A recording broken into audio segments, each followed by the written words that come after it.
For the first time in history, people and machinery are working together, realizing a dream. A uniting force that knows no geographical boundaries without regard to race, creed, or color. A new era where communication truly brings people together. This is the dawn of the net. Want to know how it works? Click here to begin your journey into the net. Now, exactly what happened when you clicked on that link? You started a flow of information.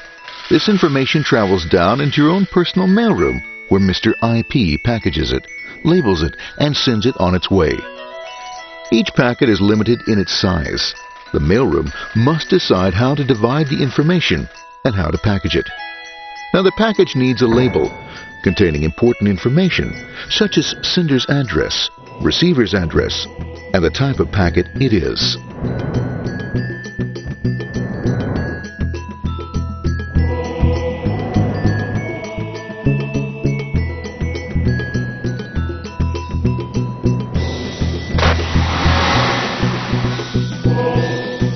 Because this particular packet is going out onto the internet, it also gets an address for the proxy server, which has a special function, as we'll see later. The packet is now launched onto your local area network, or LAN. This network is used to connect all the local computers, routers, printers, etc. for information exchange within the physical walls of the building. The LAN is a pretty uncontrolled place, and unfortunately, accidents can happen.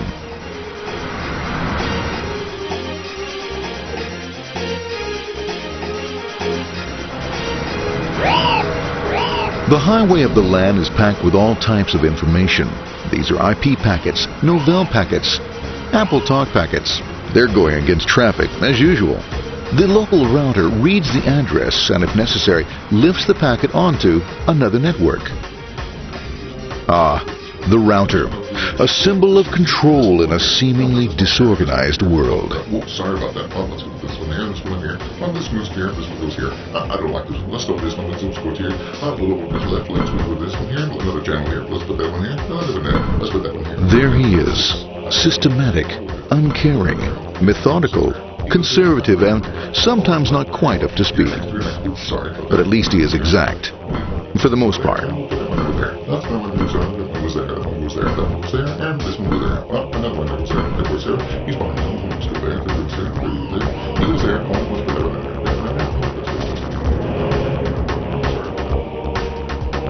there, As the packets leave the router, they make their way into the corporate intranet and head for the router switch. A bit more efficient than the router switch plays fast and loose with IP packets, deftly routing them along their way.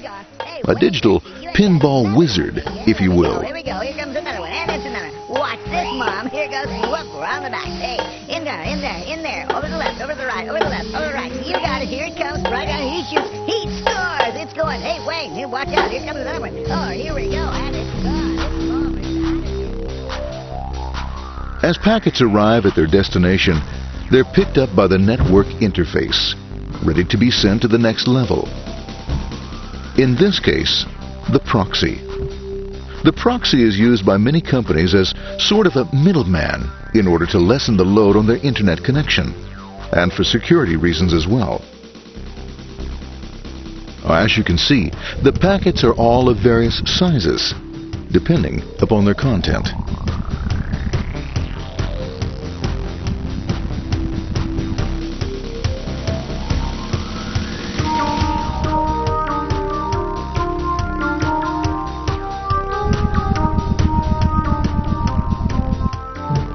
The proxy opens the packet and looks for the web address, or URL. Depending upon whether the address is acceptable, the packet is sent on to the internet.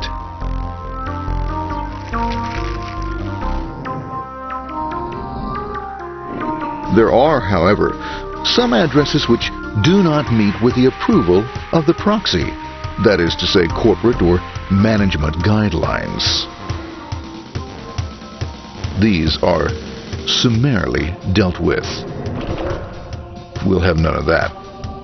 For those who make it, it's on the road again.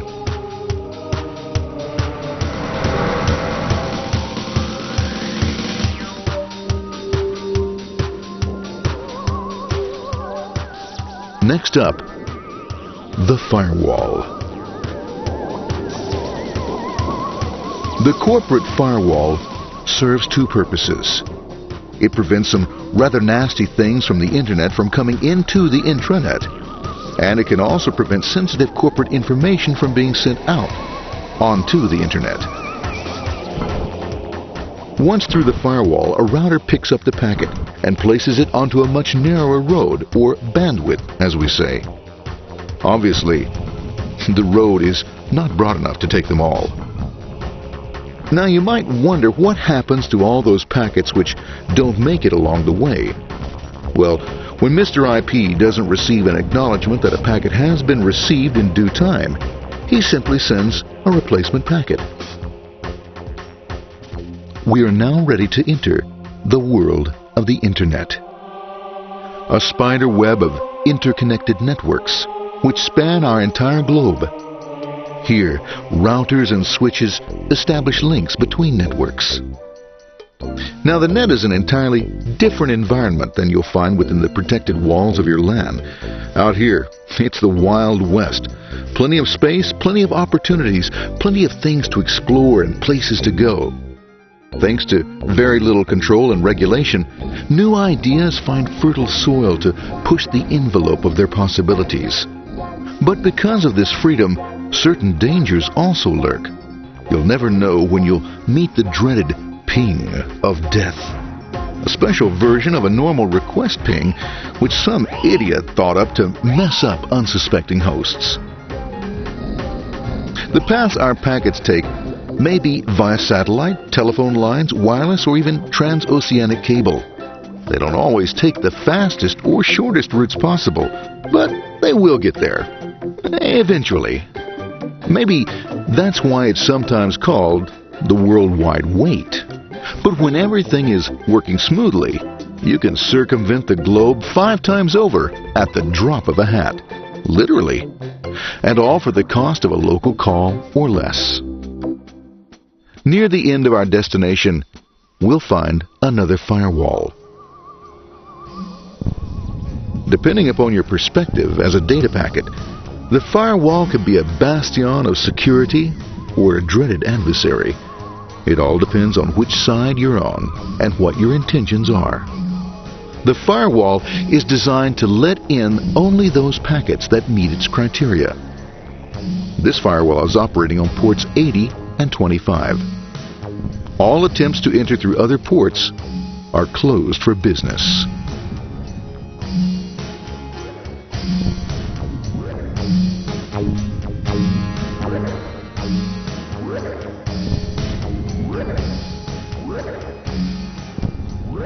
Port 25 is used for mail packets,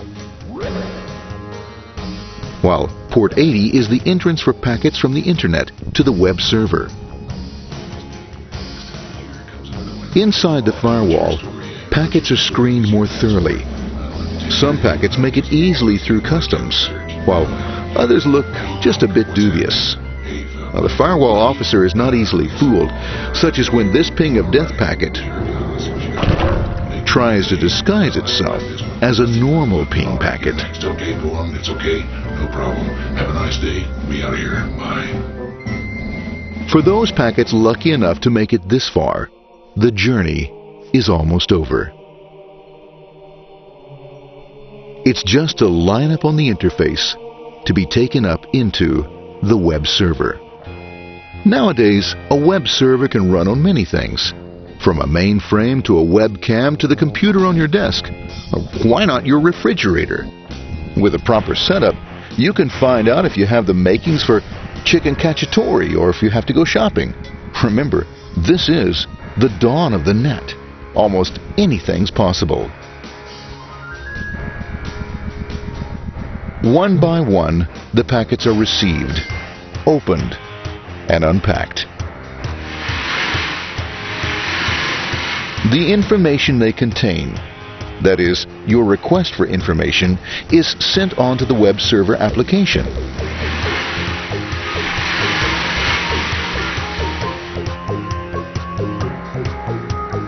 The packet itself is recycled,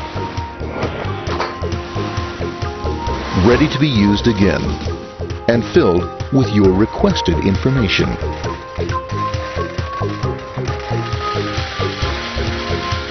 Addressed and sent out on its way back to you. Back past the firewall, routers, and on through to the internet. Back through your corporate firewall.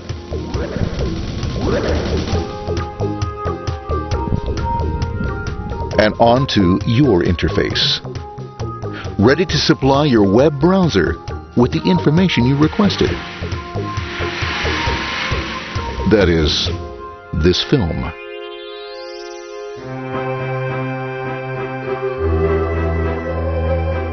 Pleased with their efforts and trusting in a better world, our trusty data packets ride off blissfully into the sunset of another day, knowing fully they have served their masters well. Now, isn't that a happy ending?